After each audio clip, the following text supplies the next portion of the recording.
Gentlemen,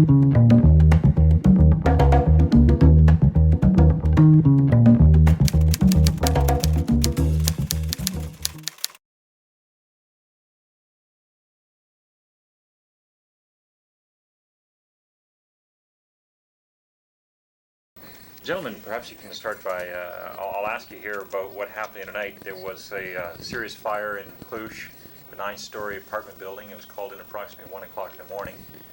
The quick reaction force here at Camp Maple Leaf responded along with yourselves. Perhaps you can enlighten us as to what exactly transpired from that point on. About 1:15, we got waken up by Corporal Kopicus, who was manning the ops center upstairs.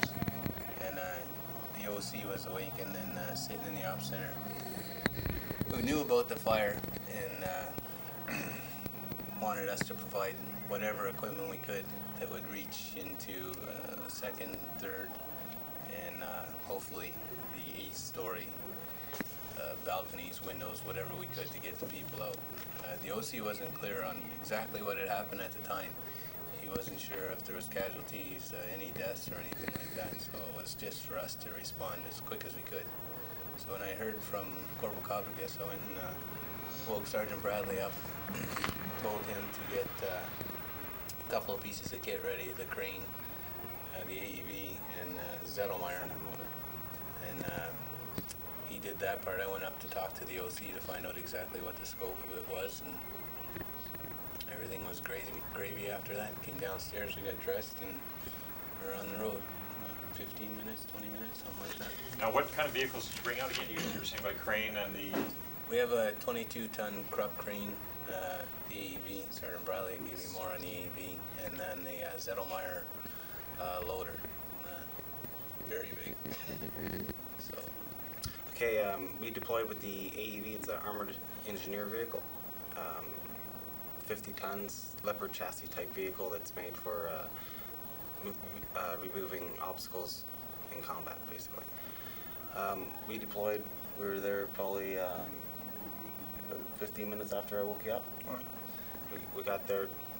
Basic concern initially was to get the people off the building, but the machine couldn't go up 8 stories, so the crane was the machine for that. We got there, the fire started on one end by the looks of it, and there's a lot of debris still burning there. So we excavated that back, and from that point on, it was just assistance with the British troops there to put the fire out using hoses until Sergeant Curtin arrived. It seemed to me when we arrived as well that there was not so much a tremendous amount of confusion, but there was a tremendous amount of cooperation and coordination going on between the British Army's Queen Royal Hussars, the Bosnian police, the local police force, which was a handful there, and yourselves, along with our own quick reaction force comprising of the Royal Canadian Dragoons and the RCRs. It seemed quite a marvel, considering the insurmountable complexities of the situation. There's no water, there's no electricity. Their fire department consisted of apparently 3 1950s circa vehicles with very little water, very little equipment on board. Perhaps you can give us your views on what you saw at that point. Well, when we arrived, I believe it was about 1:33 when we arrived there, and what I saw was a lot of organization. For some reason or another, that when we arrived there, everybody knew what was going on. The British were there, and then when we got there, it just went together so well. It was like we planned it, but it wasn't. And when we got there, everything went together. Everybody knew what they were gonna do, and they just went out and did it. The civilians were off to the side. The police coordinated that all off, and the MPs and the RQRF were in there with their spotlights everywhere. They had everything organized. Time we got there, and then everything just went together like it was planned. It was amazing. Now, it should be noted that you're not firefighters. You're not even remotely close to being firefighters in the situation, but with the amount of training and preparation for the mission here in Bosnia, it seems that you're prepared quite literally for anything. It's not just the training for the mission in Bosnia, it's the training overall. It gives us a little bit of flexibility, I guess we'd call it, to do whatever has to be done. There's just, I believe it's more of an engineer trait than anything, that there's nothing that we can't do. It's not that we're not going to be a big ego thing or stuff like that, but there's nothing that's really too difficult that we can't all sit together and come up with a solution to solve the problem right there. And that's one right there with the fire in Klujc. Now we understand that operating a crane, that you physically remove people right off of the building itself, off of, perhaps you can describe to us what happened there and how that transpired. I'm not quite sure of the numbers, and certain But brother, if we sit seven or eight together, civilians, we'll probably and, come up with that. But what had happened is when we showed up and set up the crane initially, the firefighters had ladders up on the 8th floor, or actually on the roof, bringing people off the roof down to the 8th floor balcony and then moving the ladders down and so forth. By the time we got set up with the crane, we had the 18 foot leg slings on there. So that meant that the basket that we had made up would hang 18 feet below the block, which brought us up to the 7th floor. So we had to get the people to climb down one more ladder to the 7th floor before we could start slinging people to the ground. After that, it was just like an elevator service for them. So it was up to pick it up. There was 2 lifts to evacuate all the people from the building at that point when we arrived. So it was you only required 2 lifts to bring all the people down from the 7th To bring all floor? the people that were left in the building that could not get out through the door or any other access. There was no way to get down. They could have probably climbed down the ladder, but their chance of falling, there was children, there was women, you know, so we put it up there and got them down as quick as we could. It was quite incredible. It was quite incredible to see. I'm still quite amazed as to how you were able to work on those conditions. There was quite a wind as well that evening. Yeah, that's and the basket A lot of started cigarettes turning smoked that around night. there, swinging back and forth and hitting the building. Got kind of scary for a minute there. Indeed it did. So, Once you did manage to extricate all the people off the building, what did you use the basket for after that? Right after that, talking with the locals, and I'm not sure if he's the chief firefighter or whoever it was that via translator wanted the crane set up on the other side of the building, the backside where most of the blaze was coming from in the first place. And then we set the crane up, again a quick setup, and slung the firefighters this time through the basket and started battling the fire from top to bottom. Where they were set up, the only equipment they had would reach up to the 2nd floor, 3rd floor at the highest. And they wanted to stay as far away from the building as possible. There was a few explosions going on through the building as well. So we set up away from the building, put the firefighters out. The wind was too high to blow the water into the building, so we had to move closer. And then they battled the blaze from the top to the bottom. And I think we did 2 lifts for that as well, but about an hour and a half of Firefighting. crane work and firefighting at the same time to get it all done. Now they were able to put a single hose up to the platform at that point. They were using their own pumper units They to... used their own pumpers, they used their own hose, and 2 of their own firefighters. I believe you gave one the flak jacket. Both had Both flak. flak, yeah. There was possible grenades on the floors that were detonating from the fire, so it was a safety concern there too. We did hear Yeah. several explosions. 3 at least when we were there that I've known. There were 3 that went out. Yeah, we did hear 3. Now, the local mayor, of course, was insisting that it was gas cans or propane cans. And we talked to him the next day, and we had the same thing, so that's what he wants, that's what he wants. It's fine with us. Yeah, the locals were admitting that there was grenades in the building, whereas the mayor, I suppose it doesn't matter. At that point, explosions are explosions. So I suppose at this point, you have to sort of look at the situation where there's no power, there's no electricity, there's no fire hydrants, there's no sprinklers, there's no building code, there's no water. The fire trucks aren't working very well, they don't have any ladders, and you're doing your job there amid explosions. So what was going through your minds? Perhaps we can start at this end. Tell me what was going through your minds when you were doing your job there. Biggest thing was just to try and control the fire before it got even worse. Like when we got there, Sergeant Bradley went up, found out what was going on, and our job with the AV was to come around. There's what they had is a lot of stack of wood out on the building for heat in the winter, and that was all ablaze. So we went in and pulled that away from the building so they could get in and fight the fire that was inside the building in certain rooms. And just with the vehicle, I didn't want to get too close because there's a lot of people running around panicking, didn't know what was going on. So that was another concern, as well as the size of the vehicle to get in the way of people. And the British that were there, they were keeping them back so that I could go in and fight the fire with the AV. So. Now with the Badger EV, you were actually just using it as a backhoe and just pulling. Yeah, we have like it's called the arm, the excavating arm. I brought that around in front, which gives me a distance away from the fire as well, and that just went in and I pulled the wood away from the building that was on fire, so they could also put that out with a safe distance away from the building. Then you have someone on top of that? Yeah, well, later on we had once the building, we got the wood away, we put a couple firefighters, like the British soldiers, inside and in a bucket, and we raised it up so they could fight a couple of fires that were on the balcony, and they can shoot down onto the fire instead of like just trying to guess where the fire was. This way they were above it, and they were away from a little bit of the smoke because they were down at ground level. They were getting a lot of smoke inside. They were like wearing masks with damp cloths, so this way it raised them away from the smoke, and they could shoot down onto the fire with the height of the bucket. So the hussars were actually inside the bucket. Yes, they were.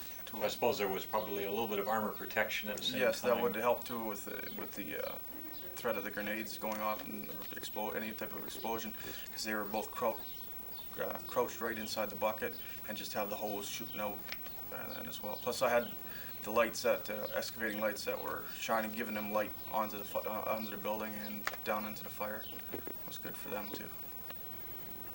What was going through your mind? At the time, I was very excited for one. The general, I was just having a rush. I don't know what was going on. It's just, I got there, and I don't know. I never thought about too much except for the people that were up on the balcony, making sure that, but you know, if someone had a fall, what do? You know, stuff like that. And I was making sure the crane operator would. I was giving him signals, making sure he was looking at me, and making sure everything was going right. And by the time it was over, we came back here, and it was just like, it was awesome. It was like we had to go get a coffee. Couldn't sleep. We couldn't sleep. That you know. It was just Corporal Evans, when he was working there at the site, was really my link to the man in the basket to me. Through his signals and him yelling up top, the RPMs in the crane were too loud. You couldn't really hear anybody saying anything. And of course, everybody's whistling. So every time somebody whistles, you stop and look around. And you whistling to me, and it was just people running around. Plus the fire trucks moving back and forth. He was making sure that they didn't hit the outriggers and you know, make the situation any worse than what it was. We were in tight quarters as it is, so kind of too busy to think for the first bit. After that, even with the firefighters in the basket, everything was still very busy, wanting to find out how close, how far, how long they wanted to stay up there, if they had to remove it. Fire trucks were still coming around, so nothing really happened until we got back here. And it was, okay, we don't need this anymore. We're going to fight the fire from inside. You guys pack up your kit, and thanks a lot. So that's what we did, packed up the kit, give him the sling, and took a nice slow drive home. And I think the biggest concern was the people on the balcony. Once they were off and all the firefighters were off the building, it was like whatever else we could do was mediocre. Once people were safe, the building they can replace. The people, I don't know, the people here have, I guess, endured enough hardships of their own. Whether brought on by their own or not, it doesn't really matter. The people are people. They're the same all over the world. These people have done their time, I imagine, in starting anew. And this is the place. A lot of the people that are in Klujc are not from Klujc. They're refugees, if you'd call it, from other places. So start anew and then lose it all in a fire. I mean, you came here with nothing. You've got what you got, and now you have nothing to start all over again. So our concern was for the safety of the people and to get them out, to get them safe and start again. Well, that you all certainly did, along with the rest of the troops. Would you agree that perhaps some of the methods and deployment and such was rather unorthodox that night? I mean, given certain circumstances, you had to do what you had to do. And I'm not suggesting it was a negative thing, but was it perhaps a little unorthodox, some of the procedures? Well, yeah, some of the things we did are definitely not by the rules. Some of the other things we did because we had to do it and get the job done. They said, well, we can come up with a plan and get it done. And if nobody got hurt in the end, that's fine with us. You know, we know it was wrong or not quite the best way to do it. Maybe if we had more time, we would have had a better plan for the attack. But under the circumstances at the time, I think we did what we had to do and got it done safely. If we had to sit down and think of a plan, I think it would have been the same vehicles, probably maybe not the same people, but it would have been the same vehicles. And I think it would have been the same approach. If we had to sit down and think about it, I think it would all came out the same way. We took the 3 vehicles that could reach the highest of a building, because they told us it was an apartment building, and I think it would have stood. The same plan would have stood, no matter if we had to think about it or we just had to snap to it and do it. I think it would have came out the same way. Al, thinking back to when you joined the military and you decided to become combat engineers, did you ever think for a moment that something like this might happen? Nope. Yep. Like, Sergeant Curtin and myself went down the next day and we looked at the building and were totally amazed at the size. It Looks smaller at night. it looked a lot bigger, and we looked at it and said, the crane actually got up that high, and it's just something we've never ever seen before. I've never seen a fire like this before. So it's something that we've seen before. It's like we said, you've seen it before, but it's nothing that you've ever had to participate in. And it's not until you become a full participant. We were that usually you the get that standbyers feeling of it. So looking in instead of the people doing it. I mean, like spectators behind the line. Oh, back in Canada, you'd never get that chance unless it was really, really major. You watch the firefighters do their job and think it's no big deal.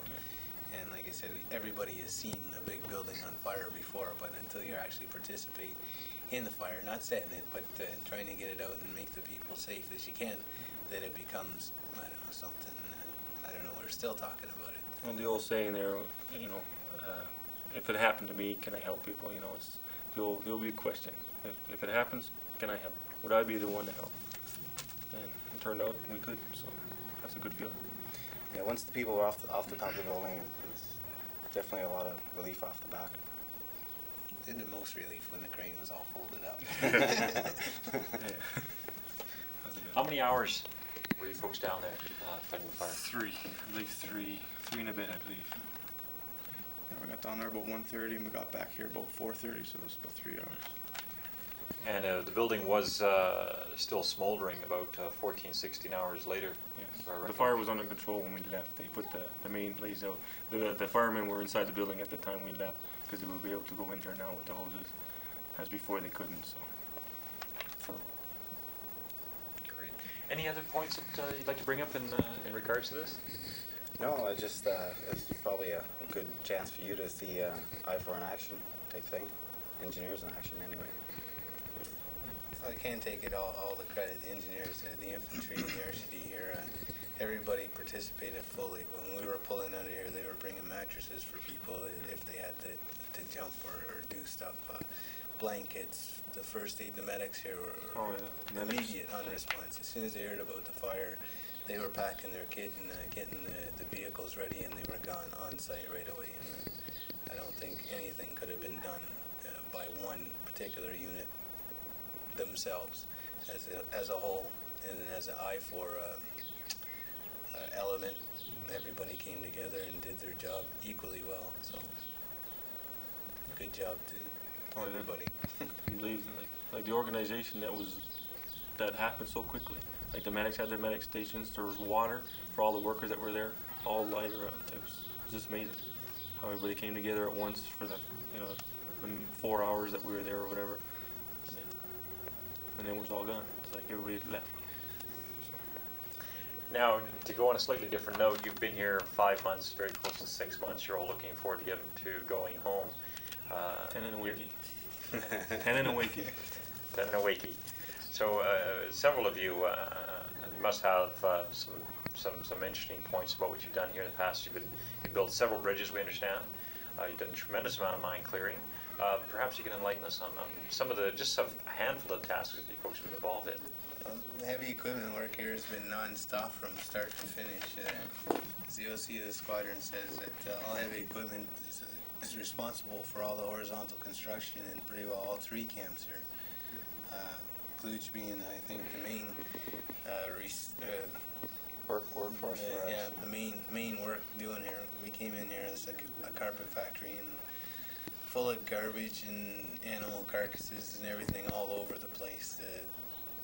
Very unlivable. We came down here and squared this place away, made all the parking areas in here, put in the fuel points, the bunkers, assisted the field troops with backfilling the bunkers, the security, the bunkers for us, and unbelievable.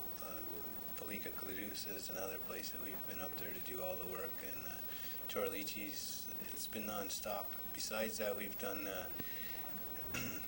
more of an aid to the civil power, I like to call it hearts and minds. 2 road projects we've done, one in Yezerski, one in Rapusa. We've done 2 town cleanups here, 3 town cleanups in Klujc itself, one in Senicha. Oh yeah, a couple in Senicha, and non-stop. We're getting ready to go home in, I think the last guy is 2.5 weeks, and we're still working. We have Metals Parade coming up on the 30th, and we're going to go prep our parade square for Metals Parade. So that's the 28th, 29th, so we'll do that. Parade's on the 30th. I'm sure there'll be some odds and sods coming up at the end, and the first guys are out on the 3rd, and the last crew's out on the 14th, and right up until the day we go. It's pretty much the way we're planning it. So. Your family at home will probably be very, very proud of all the jobs that you've all achieved here. Is there anything that you'd like to say to your family back home? Well, I'd just like to say hi to my wife Karen, my three little girls, Sarah, Cassie, and Mackenzie. I love you very much, and I'll be home soon. I'd like to say hi to Linda. I love you, the boys, and stay away from my workshop. I'd just like to say hi to my wife Heather, my son Troy, my daughter Trina, and I'll be home soon. Nancy, Craig, Ryan, Amanda, Dad loves you. Back in a bit. You're all from CFP Petawa. Yes. Great. Thank you very much. I was thinking about that 2-block too. 2 serves of time. They don't own it. It's ours. So, Sergeant, maybe you can tell us a little bit about the unit here. This is the crane itself that you guys used the other night. This is our Krupp 22-ton crane. We use it not for fighting fires back home, mostly for bridging and any other small party tasks that come up. We did it here. It served for moving the sea containers and ISOs and shower points. When we got it in the fire, we have 4 outriggers that go all around the setup in the cab, switch it over, set up the hydraulics, lower and lock the suspension, unhook your block, get around. Under myself, Corporal Evans, and Sergeant Bradley at the same time, it's about an 8-minute setup to do it for the fire. Under normal circumstances, doing a regular lift, it'd be about a 20-minute setup. So, got 12 minutes off our time. We did all right. That's got to be a record best. Oh yeah, I don't think we'll pass that one ever again. But unless, of course, there's another fire somewhere else that we have to go to, or something equally as serious, then we'll do what we have to do to get it done. That's what you do when we unhook the block. I think the block goes on the ground. Well, I couldn't see. What? That's what the computer says on there now. That's why you're having a hard time. Tell me a little bit about the Zettelmeier, what you used it for that night, Jim. Mostly I used it to transport the basket down. I carried the people down up and down the building. We really had no use for it there because it was too big, and so we just used the main working lights on it for visibility and that. That's about it. It was just too big to be used at the time. So if you can just give us a little bit of rundown again on the unit. Okay, it's a armored engineer vehicle. It's used for dozing, excavating, wenching, welding capability. Very, very good piece of kit for the Army. On the night of the fire, we used the excavating arm to excavate the burning material away from the building. As you can see, it's all charred up. And Keithley was the operative in doing that. Now, what can you do in a situation such as the other night? Had there been more explosions going off? I could have went down, hatches down, sit right down in the seat, and could have even had the hatch closed if I had to. I have periscopes where I can view, and I also could have the crew commander inside with me, telling me he can be more eyes for me while I'm operating. He can tell me where to go and stuff like that. He has 360-degree view more than I have, so he can tell me if there's anything behind us or anything like that. Any QRH soldiers were in the bucket then? Yes. Yes. They were fighting from the bucket. The main reason we took the machine down in the first place was, as you can see, for the ladder. It's for doing demolitions under bridges, but the idea of taking the machine down was to use it to get people off the building. But the people were trapped 8 stories up, and it would never reach, and that's why the crane was opted. Did you hear me yelling? Yeah.